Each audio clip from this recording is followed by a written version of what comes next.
Сәлеметсіңдер ме, құрметті оқушылар? Менің аты жөнім Тажжанова Анар Асылбекқызы, биология пәнінің мұғалімі. 11 сынып сабақтың тақырыбы ортаның биотикалық факторлары, қоректік тізбек және жүйелер. Экологиялық пирамида. Сабақтың мақсаты ортаның биотикалық факторлары, қоректік тізбектер, экожүйелер, экологиялық пирамида туралы білім беру. Биотикалық факторлар. Ортаның биотикалық факторлар дегеніміз тірі организмдердің өзара бір-бірімен қарым-қатынасы. Биотикалық факторлар бәсекелестік, комменсализм, симбиоз, қауымдастық, жыртқыштық және паразитизм. Бәсекелестік. Бір немесе бірнеше түрге жататын ағзалардың өзара қорек үшін, тұрақ үшін, тағы басқа ресурстар үшін қарым-қатынас. Кезінде Чарльз Дарвин түр ішіндегі бәсекелестікті тіршілік үшін күрестің маңызды және жоғарғы формасы ретінде бағалаған. Бұл көрініс өсімдік пен жануарлар арасында жиі байқалады. Бейне материалға назар аударайық. Жыртқыш аңдар өзінің олжасы үшін, таңдау факторы үшін тіршілік етеді. Жыртқыш аңдар өздері жегісі келген дараларды немесе өздері ұстай алатындарын таңдайды. Осылайша олар құрбанының популяциясының тағдырына әсер етеді. Олар оның көлемін, тығыздығын және құрылысын өзгертеді. Жыртқыштық, қорек, аумақ, тағы басқа ресурстар үшін бір-бірін өлтіру, қуу, жеу арқылы көрініс береді. Жыртқыштық түрлер арасында болатын қарым-қатынастың ең жоғарғы және ең қатаң формасы. Паразитизм. Бір түр өкілінің екінші бір түр өкіліне қорек немесе тіршілік орта ретінде пайдалану арқылы көрініс береді. Паразиттік құбылыс ағзалар арасында тікелей жанасу немесе бірте-бірте пайда болады. Бұл процестер бактериядан бастап жоғарғы сатыдағы ағзалардың арасында кездеседі. Әсіресе бұл қарым-қатынас вирустар, бактериялар, саңырауқұлақтар, қарапайымдылар, құрттардың арасында жиі кездеседі. Сол сияқты өсімдік пен өсімдік, жануар мен жануар, өсімдік пен жануар, тіпті адамда да паразиттер болады. Паразиттерді қоректі пайдалануына қарай, бейімделуіне қарай монопаразиттер, олигопаразиттер, полипаразиттер боп жіктеледі. Кейбіреулері сыртқы паразиттер, оларды эктопаразиттер деп атайды. Оларға бит кейде жатады. Симбиоз. Екі түрге жататын ағзалардың кеңістікте бір-біріне ешбір зиян тигізбей, керісінше селбесіп пайдалы тіршілік етуі. Мәселен, құмырсқа мен өсімдік биті, шаян мен актиния, акулалар мен жабысқақ балықтардың арасындағы селбесіп тіршілік ету қарым-қатынасы жатады. Қыналар, балдыр мен саңырауқұлақтың селбесіп тіршілік етуінен пайда болған ағза. Өсімдіктердің тамыр жүйесінде, ағашты өсімдіктерде майда тамырлардың сыртын орап қаптап тұратын саңырауқұлақ жіпшелері де болады. Олар да осы симбиоздық қарым-қатынасқа жатады. Комменсализм. Бір түрдің қоректік қалдығымен екінші ағза қоректене отырып, оған ешбір зиян келтірмеуі. Бұл симбиоздық бір формасы ретінде белгілі. Ал кейде екінші ағза біріншісінен қозғау құралы немесе қорғаны ретінде де пайдаланады.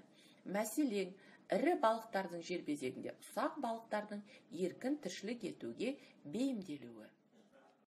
Мутализм. Әр түрге жататын ағзалардың бір-біріне қолайлы жағдай туғыза отырып, селбесіп тіршілік етуі. Мәселен, тақуа шаян мен актиния арасындағы қарым-қатынас, немесе құмырсқа мен өсімдік биті арасындағы байланыс соның мысалы ретінде қарастыруға болады. Қоректік тізбек. Қоректік тізбекті продуценттер, өсімдіктер, консументтер, жануарлар мен адамдар және редуценттер құрайды. Қоректік тізбектің негізін өсімдіктер құрайды. Өсімдіктер бейорганикалық заттардан органикалық зат түзеді.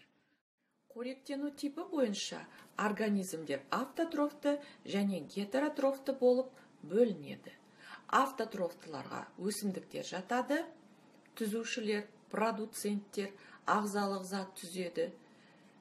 Гетеротрофтыларға жануарлар және адамдар жатады.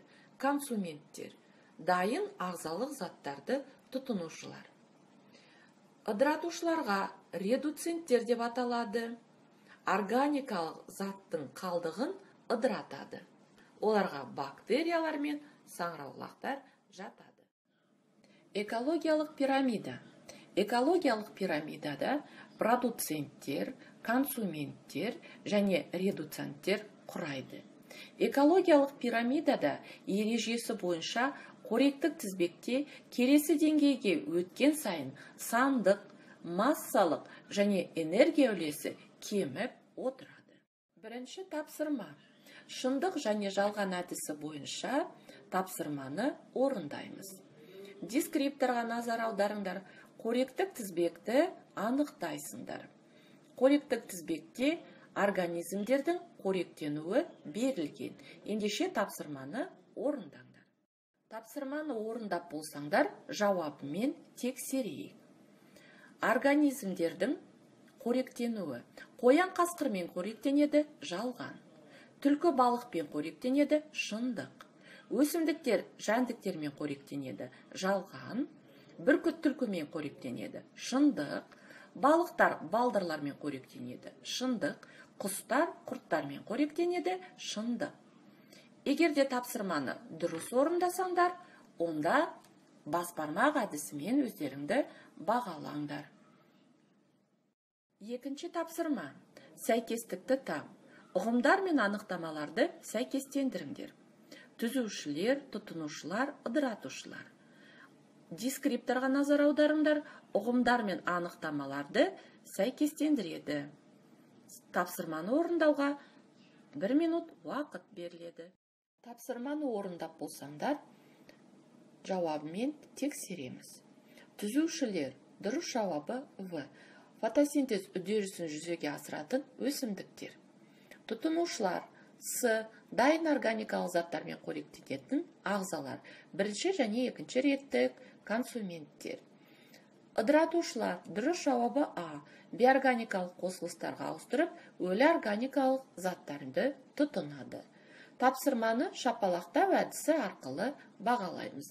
Барлық жауаптарың дұрыс болса, 3 шапалақ.